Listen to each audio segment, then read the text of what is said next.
to solve the impasse siguro, we'll have to put it in a vote whether to convene today or tomorrow. Somehow we have to convene come what may. Pero somehow we have to convene come what may. Thank you, Mr. President. Senator Tulfo intimated to this representation his desire to speak on the matter as well. Mr. President, I'd like to make a very short manifestation. Naalata ko kanina pa tayo back and forth, para nag-aaway na tayo dito. To solve the impasse siguro, we'll have to put it in a vote whether to convene today or tomorrow. Somehow we have to convene come what may. Magbutuhan na lang tayo para matapos na. Baka abutin tayo hanggang madaling araw, hindi pa rin natin napag-alalaman kung ano talaga ang dapat gawin natin. Let's do it. Let's put it in a vote. Tonight ba tayo magbutuhan or tomorrow? I mean, magbubutuhan tayo whether we convene today or tomorrow. That's it. Plain and simple. Para matapos na ang problema natin dito ngayon. Duly noted. Today or Wednesday?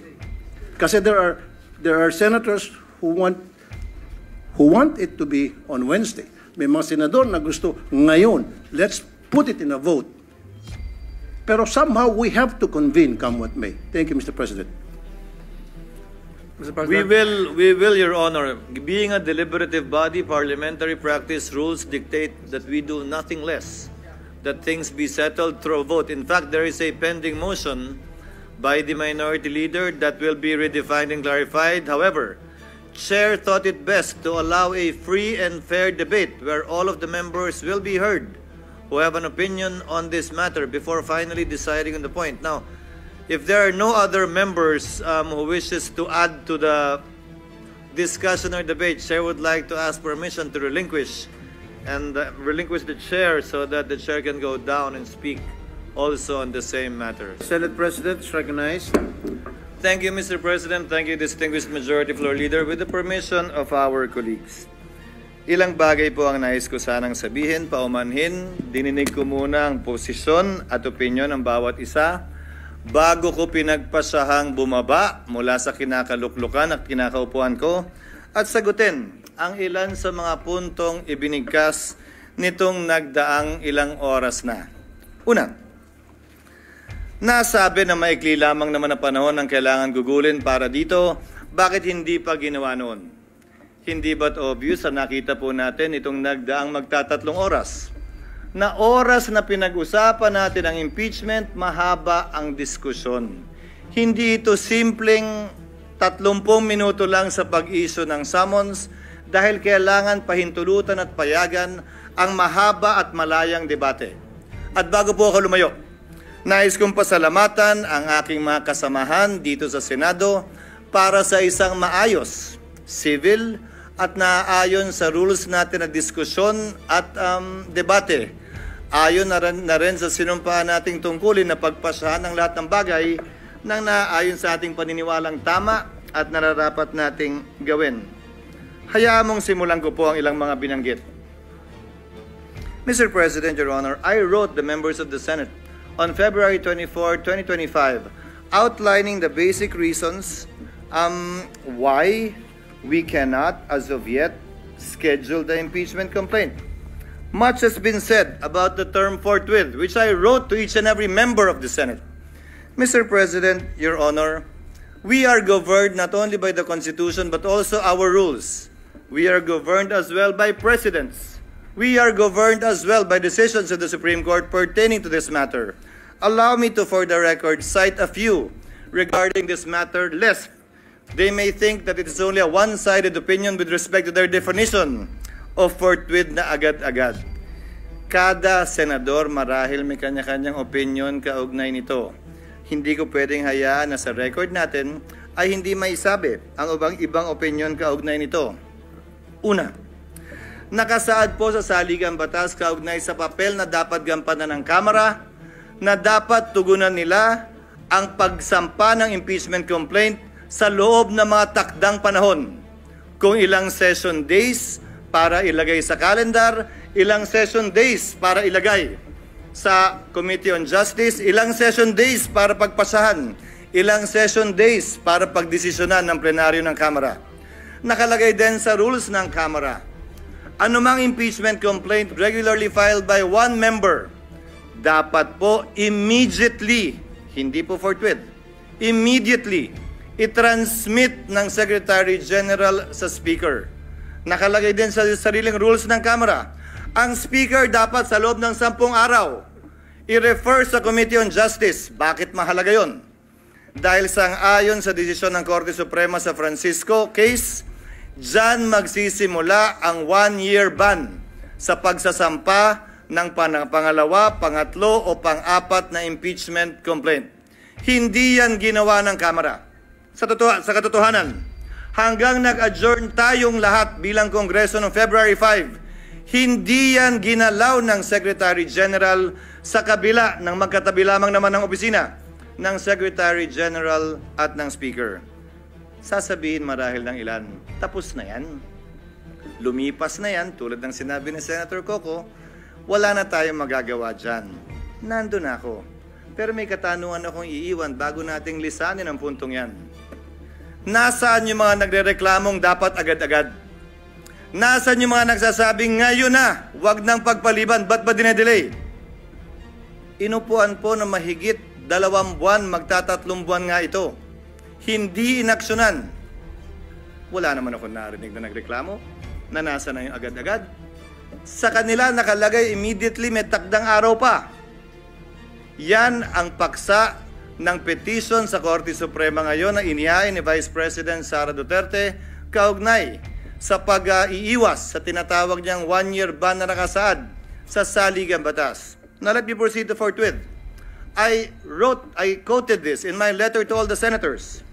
Forthwith, citing various cases, Mr. President, Your Honors, means within a reasonable time, which may be longer or shorter period according to the circumstances of a particular case.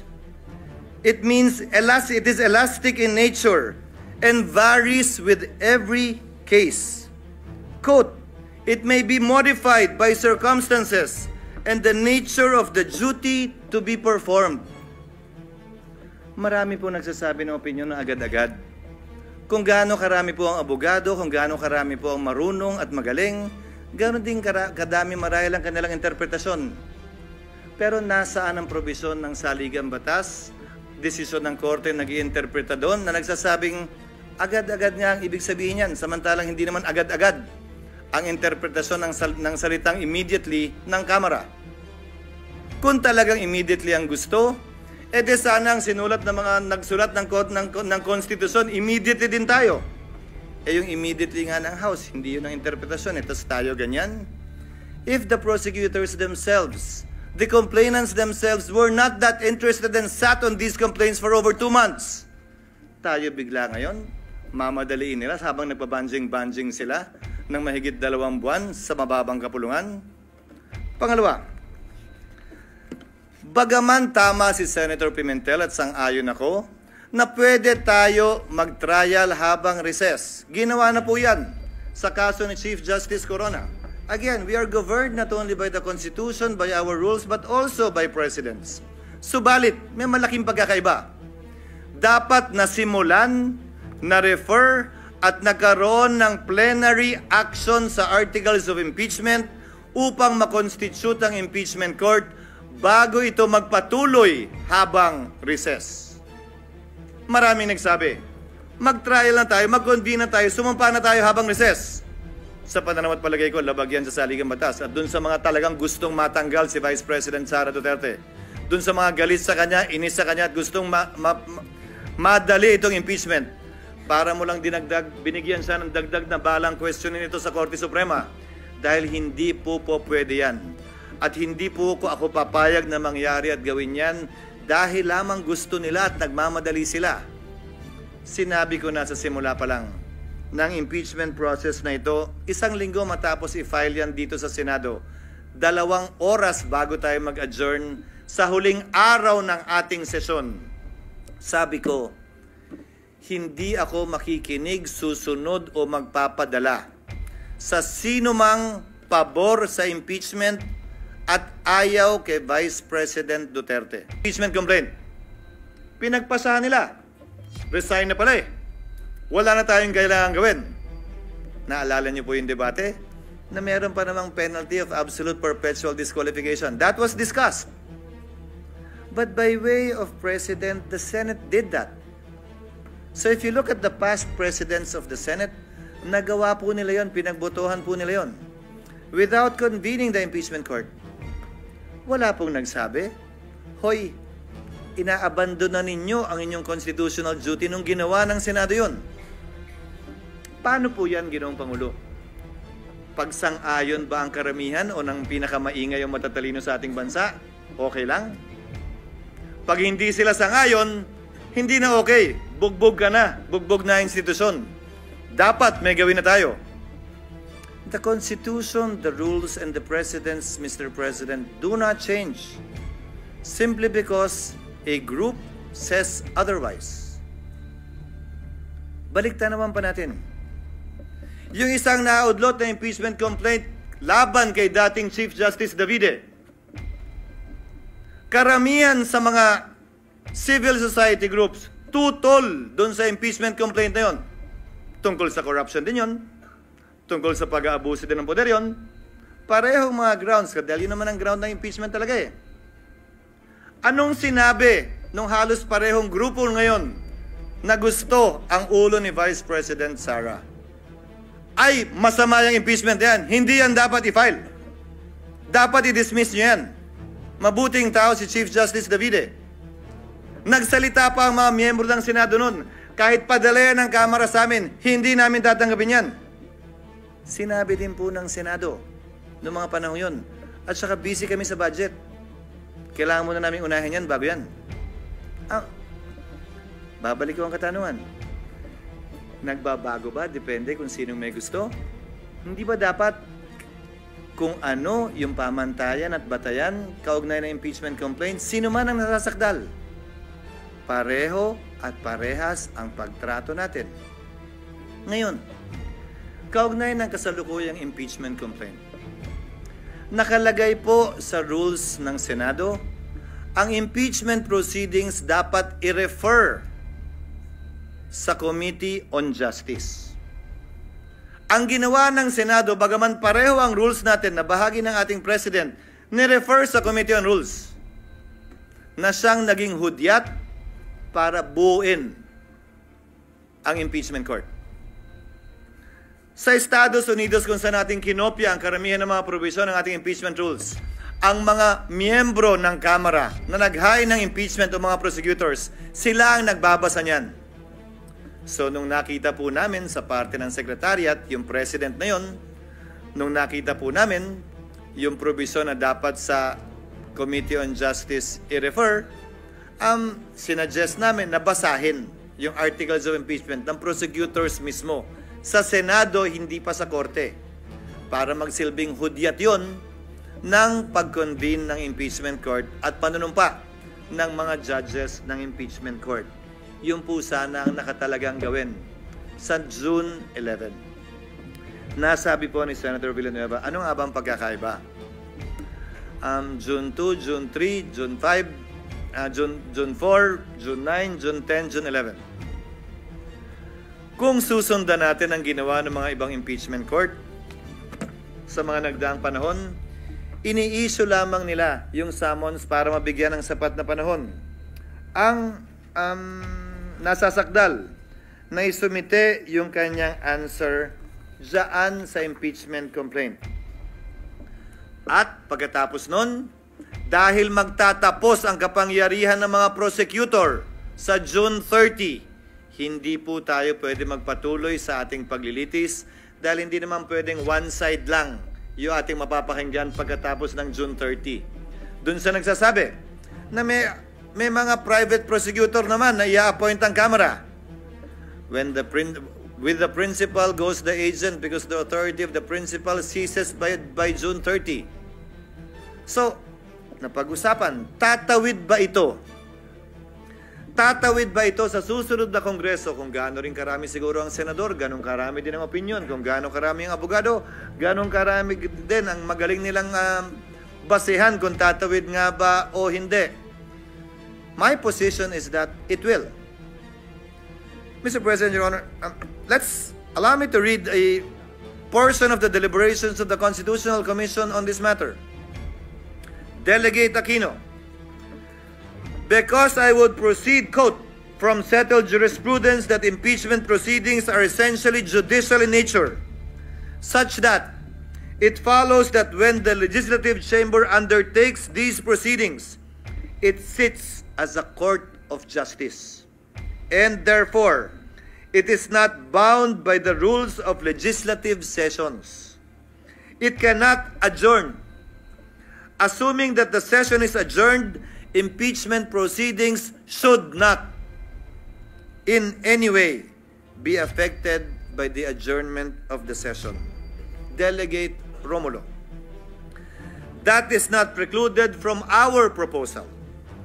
If the Commissioner wants to make it explicit and to suggest amendments to that effect, I suppose I would not object.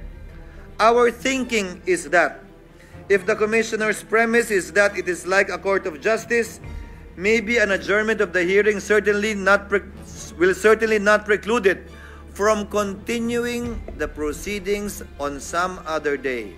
In other words, it could not lose jurisdiction just because of adjournment. Add to that, Mr. President, what the Minority Leader said during earlier sessions we've had. Hindi porkit pinalitan yung judge, dismissed agad lahat ng kaso at magsisimula uli. Ang prinsipyo pa ng batas na nagsasabing anumang sinimulan, dapat lamang tapusin. Plus ang president natin kaugnay sa SET na tumatawid yung kaso sa SET bagaman nagpalit ng Kongreso, bagaman nagpalit ng mga miyembro ng Senado at maestrado ng Korte Suprema. Now, allow me to state a few more things before I yield the floor. Mr. President, Congress cannot pass an irrepealable law. Very much so that we cannot bind the next Congress. Whatever we decide with respect to this issue, kung tatawid nga ba o hindi, would have to be confirmed, affirmed, or rejected as the case may be by the 20th Congress. Some of us will be part of that. Some of us will no longer be part of that. But we cannot tie their hands and bind their hands. But the same is true, Mr. President, Your Honor, if at all, with the House of Representatives as well. The 19th Congress also, to my mind, cannot bind. If the 19th Congress Senate cannot bind the 19th Congress, the 20th Congress Senate, then in the same breath, the 19th Congress House cannot bind the 20th Congress House. Certain procedural, to my mind, compliances need to be made in order for this to be done. As a last point, Mr. President, Your Honor, oo nga po at marami nagpapahayag na opinyon at maraming sinasabi laban sa Senado at higit pa sa sinumang miyembro ng Senado laban sa inyong lingkod. But I consider that as part of the burden of leadership, Mr. President, Your Honor. Bahagi yan ng trabaho bilang tagapangulo ng Senado na balikatin kung anumang pagsubok, anumang pasanin, anumang patutsada na ibabato sa Senado o sa tagapangulo ng Senado kaugnay ng ginagawa o di nito ginagawa. Pero alalahanin din sana ng ating mga kababayan, bagaman karapatan nilang sabihin at magsabi ng kanilang nasa sa loob, tulad ng paggalang na ginagawa natin sa mga nagpapahayag ng kanilang opinyon sa labas lamang ng Senado. Para po sa akin, lahat po ito ay welcome at respetado ko dahil sa isang demokrasya, importante ang malayang pagpapahayag ng opinyon. Sa isang demokrasya, Ginoong Pangulo, hindi naman pwedeng nagkakasundo tayo sa lahat ng bagay. Sa isang demokrasya, tama lang, okay lang at dapat lang na magkakaiba tayo ng pananaw basta't hindi tayo nagsasakitan, basta't hindi tayo nag-aaway o dumarating sa punto na magkakasakitan. malaya tayo makakapagdebate, pero sa dulo, tulad lamang ng nakarang eleksyon, pagbobotohan po natin ito at ito'y masesettle sa pamamagitan ng botohan. Sino man ang manalo sa botohan, hindi nangangahulugang tama. Sino man ang matalo, hindi nangangahulugang mali. Iyon ang gusto ng nakararami. Gayon din sa mga opinion na inihahayag sa ngayon. Hindi porkit yan ang tingin ninyo, tama na kayo. Hindi porkit na hindi sang-ayon ang ibang tao sa inyo, mali na sila. Hindi po ganun yun. That I am not, or anyone here in the Senate is not on your side, does not mean that they are wrong and you are right. Only history will be the judge of that. Kaugnay naman ng mga legal na opinion. Dapat ganito, dapat ganyan, ito ang forthwith, dapat ngayon na, dapat bukas, pwede sa Miyerkules. Ang pwede lamang po naman magpasya ng legalidad niyan ay ang Korte Suprema. Hanggat hindi po nangyayari yan, malaya tayong pwedeng magdebate at sabihin ang ating kanya-kanyang posisyon na buong nabukas at buong pahintulot ang binigay ng Senado para mapakinggan yan.